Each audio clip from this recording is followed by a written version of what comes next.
I was planning this massive family vacation for months. I'm paying for everything. I got a better job, so now I can treat my family. My problem is my drug-addicted brother. He wants to come along, but I don't want him to, so my parents are coming up with an ultimatum, and it's absolutely ridiculous. I've been stewing on this for a while, and while I've seen a lot of addiction-related posts lately, they haven't really touched on the sibling relationship with an addict. This is a long story, but I'll try to keep it as short as possible. My brother Chad has been abusing pretty much every substance under the sun since he was 12 years of age.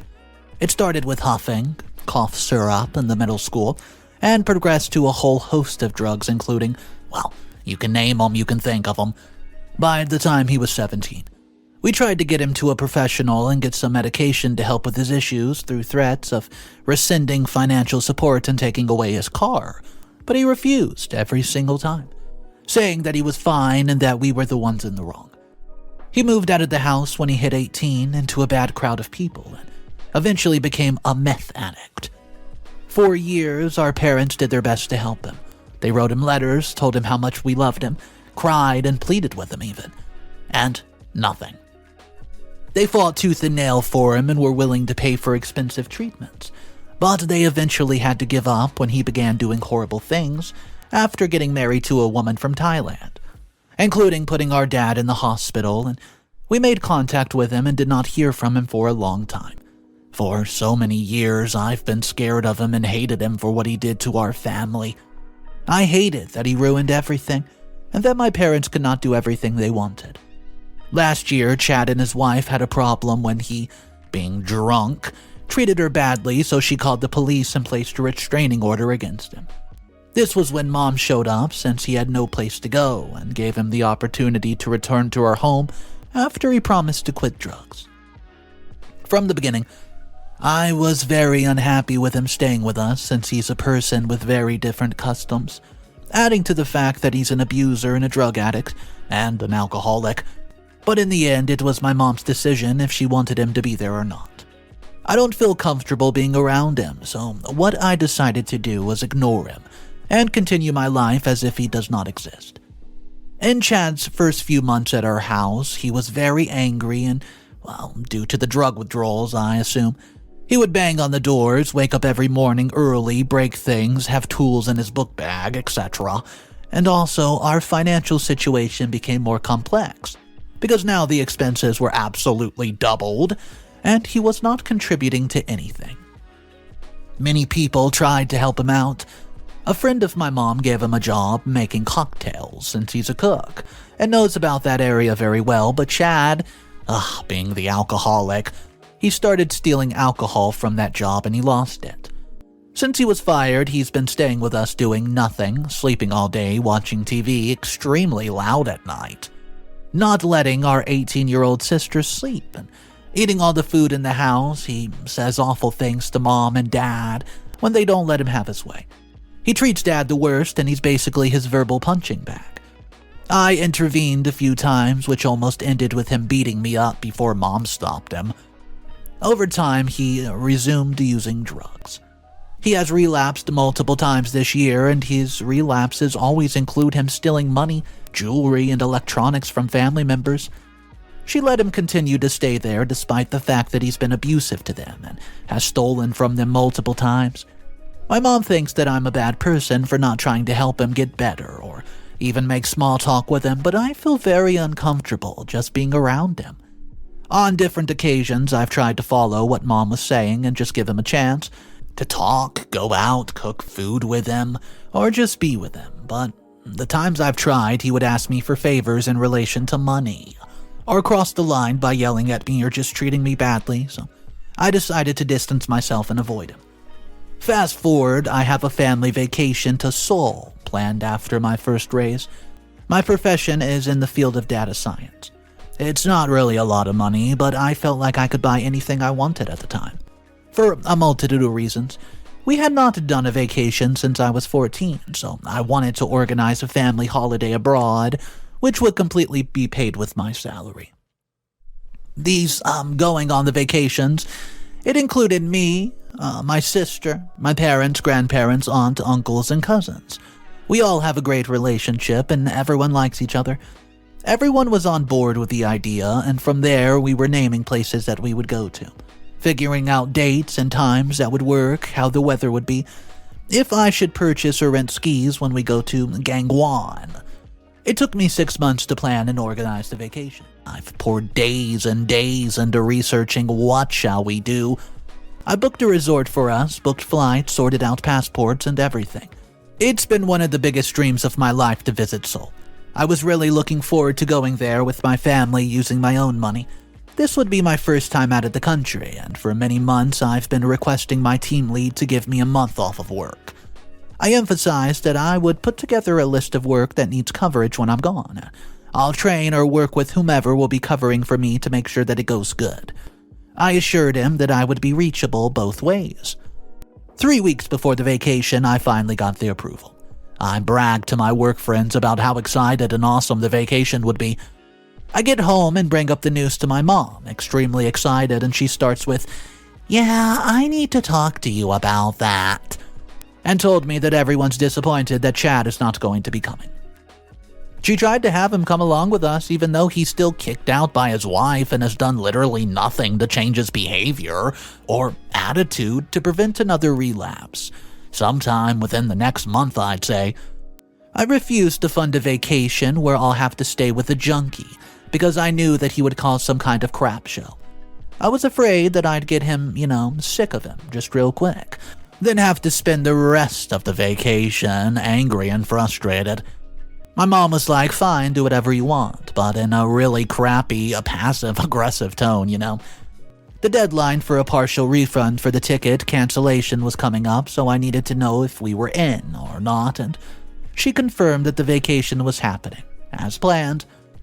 A couple days before the vacation, my mom checked on Chad at 1 a.m, because something didn't feel right, and right away she heard it, that overdose snore. She found him unresponsive in his bed.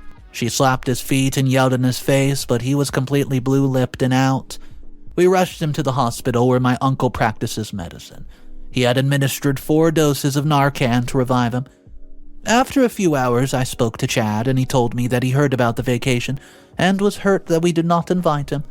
I explained that he could go on the vacation with us once he gets better, and besides, our vacation to Seoul would involve a lot of getting up early, a lot of physical activity, which he would not be able to do. He said that he could still come and do his own thing, and that he felt like I was bullying him and being a duck for no reason. But I wasn't trying to be a duck. I just wanted us to have a good time without any problem. He then threatened to slap me, and I was afraid, but I also told him, "Don't you dare touch me, I'll fight back." We got into a physical fight, and I took him down easily within 5 seconds. Mom saw this and told me that she did not want to leave him alone because what if something happens? When I told her that I wouldn't let him come between us, she said that I was being selfish and it would not be right to leave him alone for a month while all we went to vacation, and that if Chad doesn't go in my place, the vacation's off, and she would make sure nobody else would go either. So I asked her, "Why couldn't you tell me that up front? Why wait so many months leading me on and just reassuring me that the trip is happening just to take it back 3 days before we fly? This feels so crappy, to be excited for months and then get let down." She said, "Well, I'm sorry you feel that way. I promise that we'll go another time when we can figure out the cost." I told her that if she felt comfortable going on vacation while leaving me here, I would not be here when she returned. She went on to tell me that I'm overreacting about the whole thing, and I get upset and asked her, well, what right she had to replace me on a vacation that I planned. She told me that I would purposely duck up the vacation and would ruin the entire month for everyone. I broke down in tears and explained to her that I did not do anything wrong to deserve this. I begged my TL for a month off and was so absolutely excited to be going to South Korea. I felt so crushed. The next morning, my grandpa and I hung out, and I asked him for this perspective. He said that he wanted Chad there and that it would be the best for everyone if I let him come in my place. He told me about a conversation he had earlier with my aunt and uncle, who expressed concern about the possibility of me starting a fight with Chad if we were both to join. Their family decided that it would be probably best if I did not go with them. I was absolutely lost for words.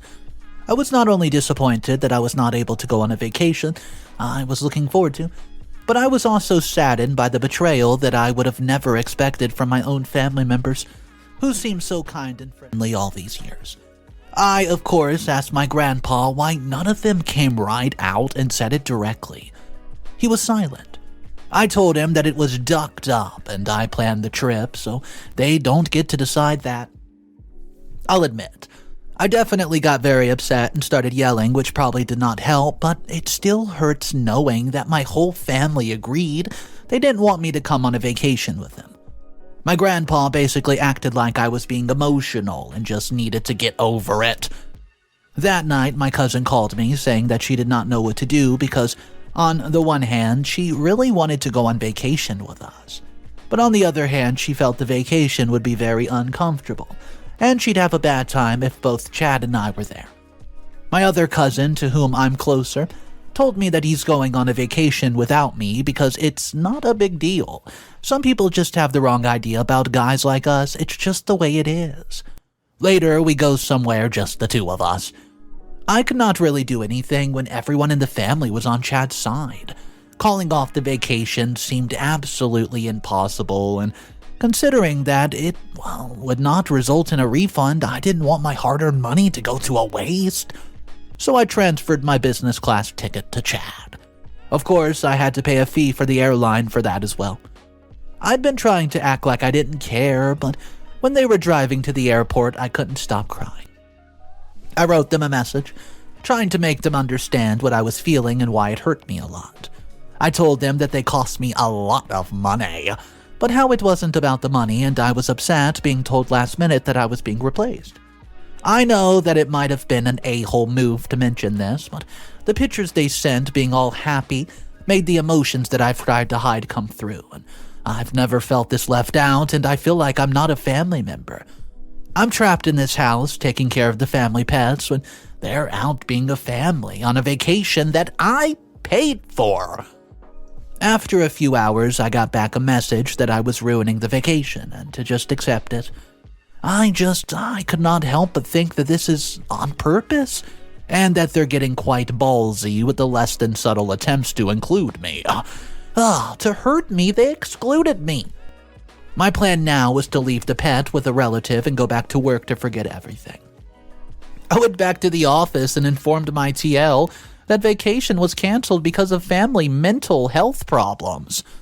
I sent an application for leave cancellation, requesting my TL to update the change in the system. I was informed, however, that I could not retract my leave. Unpaid, by the way, because they already found a temporary to cover me, and now I've got a month off work for no reason. It's been a week since they left for the vacation, and none of them had contacted me to let me know that they were alive. I don't know why. I wonder if they thought that I don't think they have service. It's funny because I know for a fact that there's Wi-Fi, and it's not very expensive. I also know that my 16-year-old cousin is not going to be on a vacation with a bunch of adults without Wi-Fi.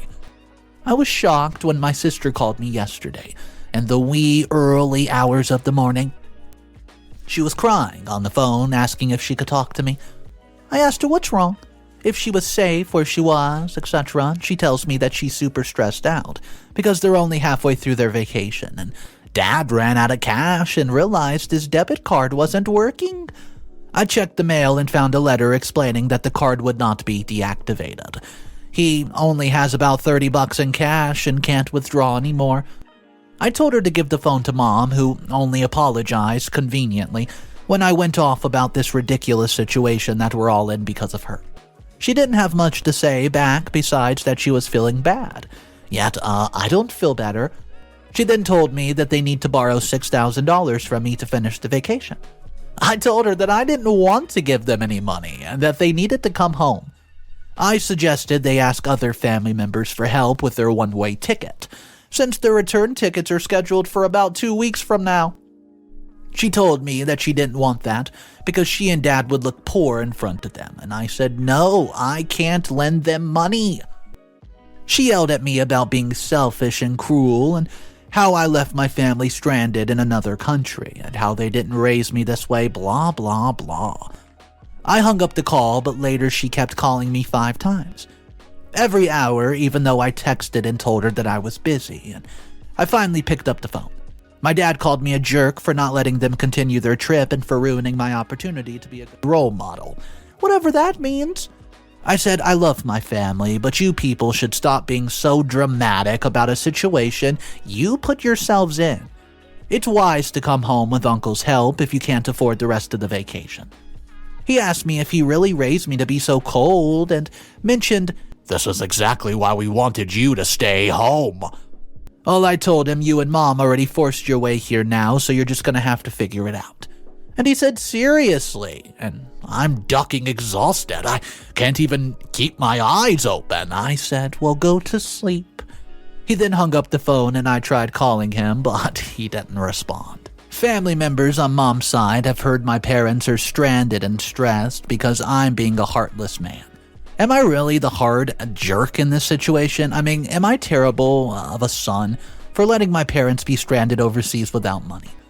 I might be willing to just apologize to shut them up if people say that I'm the a-hole. Also, I want to know if anybody had to cope with an addicted sibling, most specifically the guilt of not wanting to be around them. Am I terrible of a brother for wanting to distance myself from Chad? Or do I owe it to him to try to be there for him? Anyways, thank you for reading and made it this far. Sorry if I was all over the place. I'm really emotional right now and I just wanted this to get off my chest, because I don't have anyone to talk to about this. I also hope that I can go on a vacation soon, and I hope I can find people to go with. Update number 1. Thanks to everybody who left advice and support on my original post.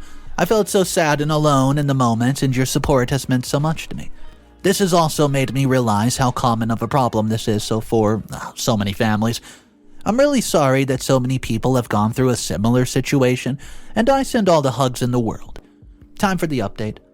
The entire time I was alone, I cooked, I cleaned, I washed all the dishes by hand, I kept good care of the pet, and left the house cleaner and more organized than it was before my family left.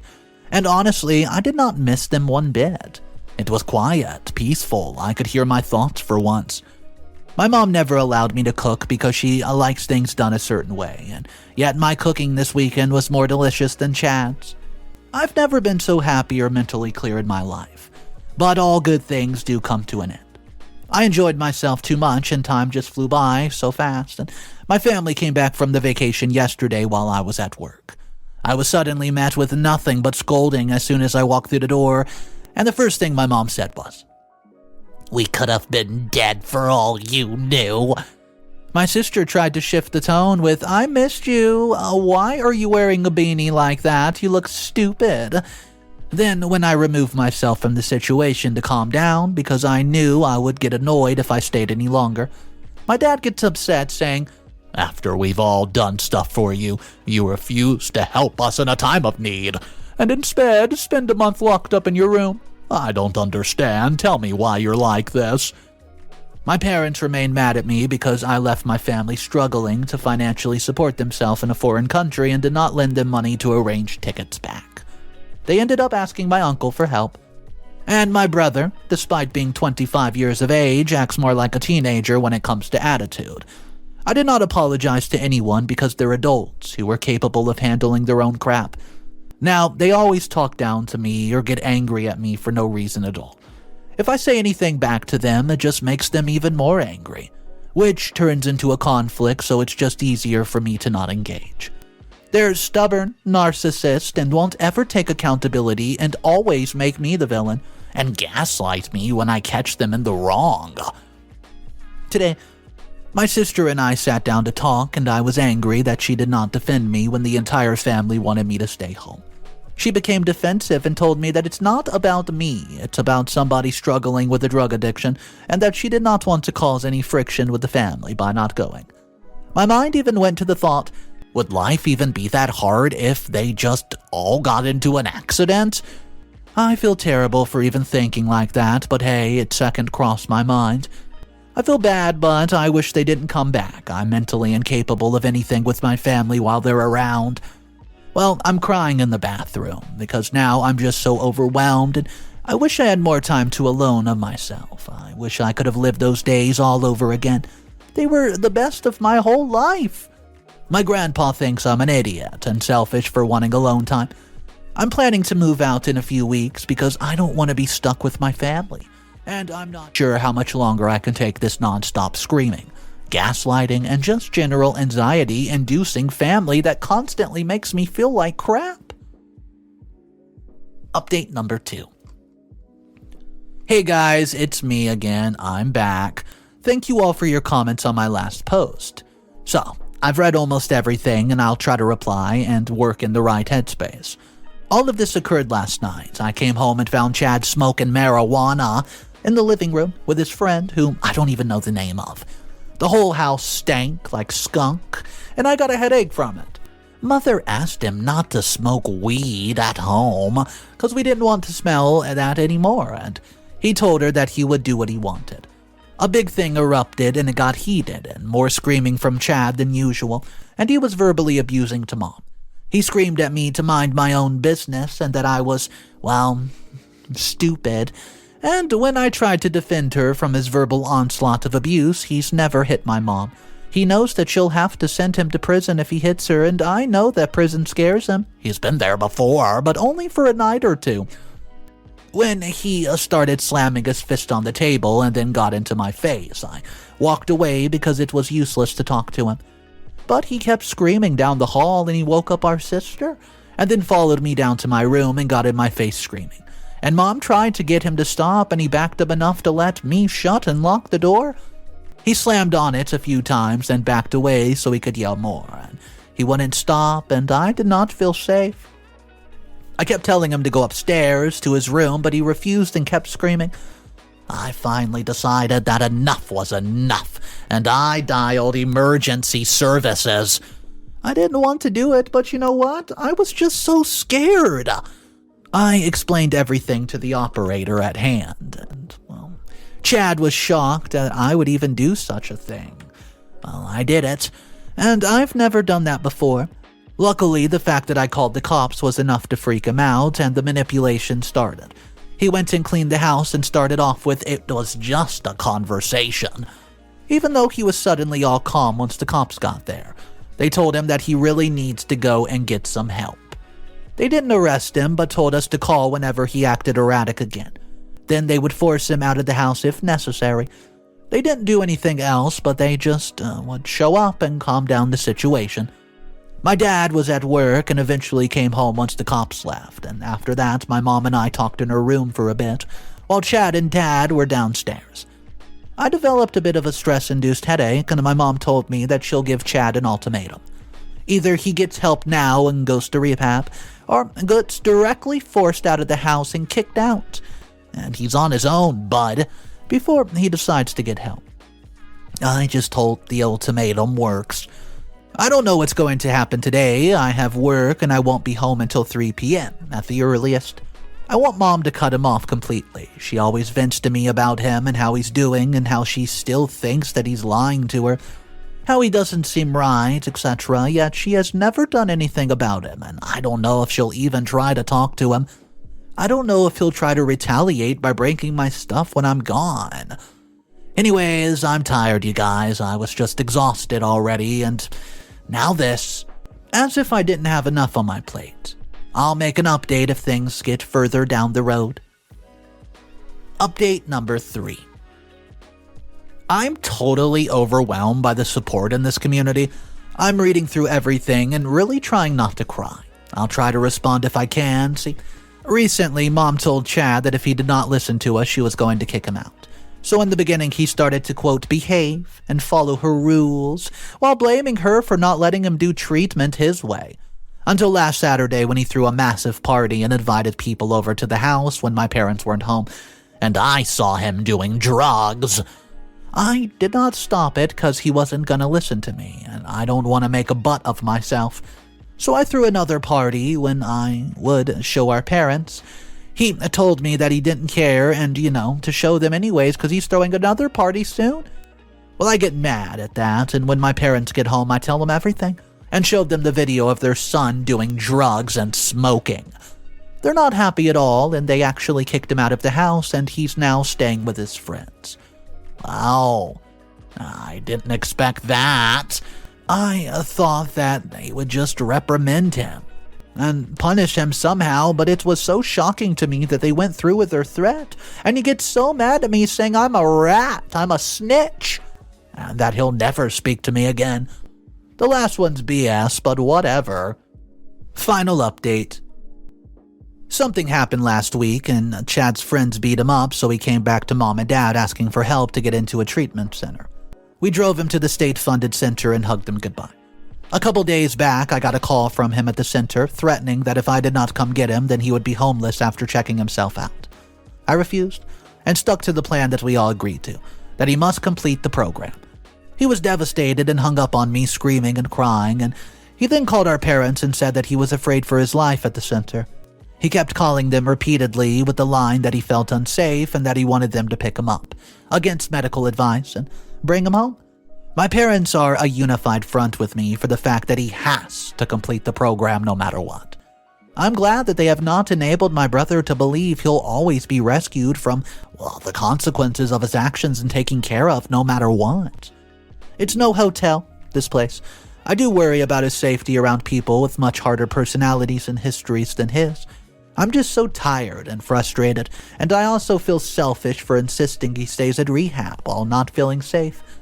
The truth is, I don't feel safe with him, and I also don't feel safe leaving him alone here while we're at work or something, and I fear for that one day, when he decides to take it out on someone, I fear that one day he might relapse and I'll be stuck dealing with the fallout again. I want my brother back, but I can't be the one to bring him back. I hope he's safe, and I don't know what the fallout will be, but I will not try to worry about it much. I'm now on a company trip. My company recently decided to organize annual all-expense-paid party trips for the employees, so we can meet in person and interact, and I guess it's like team building. The trip spans 4 days, including travel time, and I'm having an amazing experience here. Next week, I'll be moving out to a place that's about 10 minutes from my parents' crib. I haven't told my parents about it yet because I'm terrified to tell them, as I know that my mom will try to guilt-trip me into staying home and saying things like, "Why can't you just stay home and commute? It'll be cheaper for you. Why are you running away? You have everything here." But yeah, I just want to keep a distance from my parents as well, because who knows what they would do when they side with Chad and bring him home and just probably kick me out if I prevented them from doing it. Anyways, thanks guys for all your support. Alright guys, so we learn at the end of the story, OP's finally moving out of the parents' house and just getting away from everything that was toxic in the life of OP. I do want to know your thoughts on this. This was one of those stories where the comment section seems to come together as a group, because a lot of people were just revealing either their own problem with addiction or someone in their family that they know has gone down the same type of path as the person we saw in today's story. So I do want to know if you have any advice out there that you could give someone like OP, maybe somebody in that exact position that needs some advice. Let's talk about it down below in our comment section, guys. Thank you for joining me on today's story. My name's Mr. Reddito. I narrate stories like this every single day. If you want to be a part of these daily animated stories, subscribe to the channel. I'll see you guys tomorrow. And of course, just remember, you never know what someone's going through in life, so it's cool to be kind. See ya.